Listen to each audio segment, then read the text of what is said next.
लातूरमधल्या नीट घोटाळ्यामध्ये सीबीआयला तपास हस्तांतरणास कोर्टाची परवानगी आहे। नीट घोटाळा प्रकरणी सीबीआयचं पथक लातूर कोर्टामध्ये हजर झालं। आरोपींचा ताबा मिळावा, सीबीआयनं कोर्टाकडे ही मागणी केली आणि आजपासूनच नीट परीक्षा घोटाळ्याचा तपास सीबीआय करणार आहे।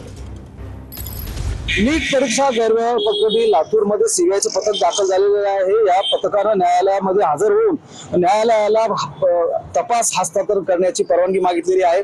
न्यायालयाने सर्व कागदपत्रे पाहून न्यायालयाने सीबीआयला हा तपास करण्याची परवानगी दिलेली आहे। त्या दृष्टीने जर आपण लक्षात घेतलं तर 2 जुलैला अटकेमध्ये असलेले शिक्षक जलील पठार आणि संजय जाधव यांची जी पोलीस कोठडी आहे ती संपते आहे आणि त्यामुळे उद्याला पुन्हा सीबीआय या 2 आरोपींना न्यायालयामध्ये हजर करू शकते। पोलिसांनी केलेला तपास आणि त्या दृष्टीने असलेली कागदपत्र आणि फाईल जे आहेत ते सीबीआयने आज ताब्यात घेतलेली आहे आणि सीबीआय नीट परीक्षेचा जो लातूरमध्ये गैरव्यवहार झालेला आहे या प्रकरणामध्ये आजपासून तपास करते आहे। महेंद्र जोंधळे, इंग्लंड मराठी, लातूर।